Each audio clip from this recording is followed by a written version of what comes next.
Hey everybody, how you doing? I got a special guest with me today. This is Fred. Say hi, Fred. Hi, Fred. So Fred has a very special ability. He can take us anywhere that we want to go. Should we give him an example, Fred? All right. So here's what we're gonna do. Let's go someplace far away.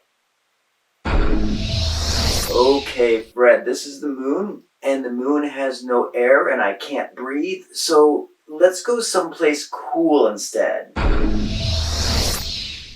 Oh, okay, so the North Pole, that's not just cool, that's downright cold. Let's just go someplace fun. Okay, the Innovation Lab at Cape Fear Academy. Perfect. All right, so Fred, I'm going to let you go for right now, and you can head on off to where you're going to get going. And for the rest of you, hope everybody's staying healthy, having some fun things to do, and well, Fred's going to take you on a little journey. Okay, second grade. Your activity for this week is using the Story Jumper website to create a book.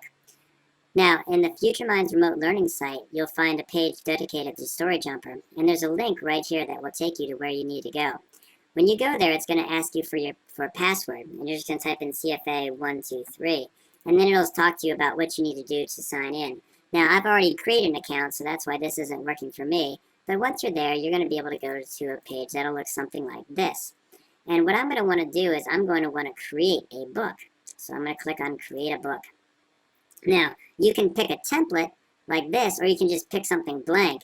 I'm going to pick something blank so that I have complete control. So I'm going to click on blank like that, and it's going to start loading everything that I need. Now, you can watch this video. It'll give you some more tips and tricks. You can skip this and you can watch it later at some point. But basically, this is what you're going to need to do. Over here on the side, these are all the things that you can use to start to create your book.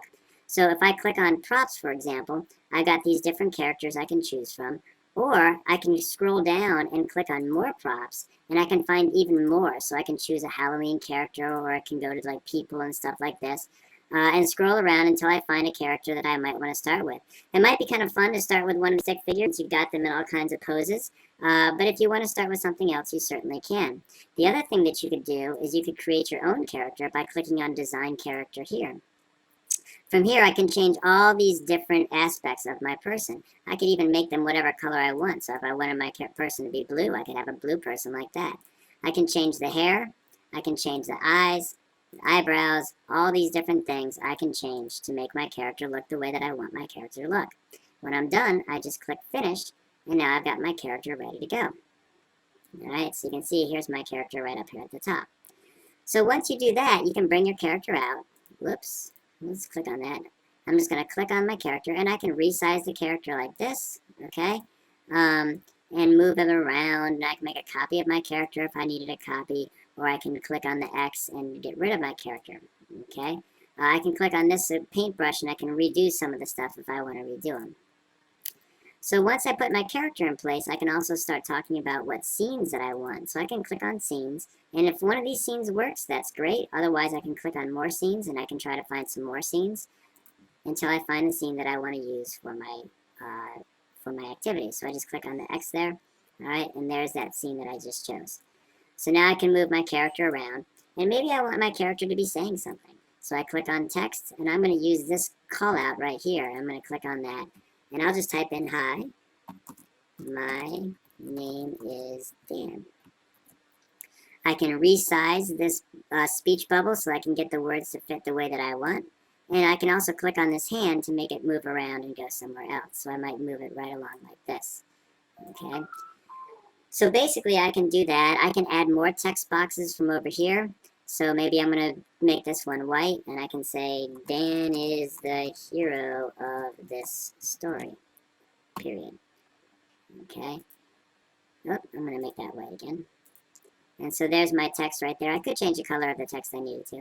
And I can resize this, and I can click on the hand and move it down to the bottom of the page, just like this. And maybe move Dan around however I want. So once I've got that page, I can now click on page 3 and start adding more to my story. So I can add more characters. I can click on page 4 here and keep adding more and more and more. I can go to the cover of my book, and I can change the title to The Story of Dan, and I can add my name. I can choose the pattern of the cover of my book. So if I want a different pattern or if I want a different color, I can do that as well. So I can sort of do whatever I want here with my story. All right, I can change my dedication page as well, and I'll just keep adding more and more pages. When I finish, when I've got my whole story, I can click on finished here, and I can say, yes, I finished this book. And it'll give me some options of what I can do for it.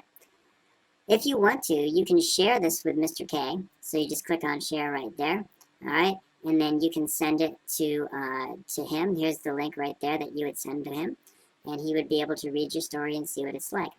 Well, I hope you have fun with this. I hope you come up with some good stories, and we'll talk to you later.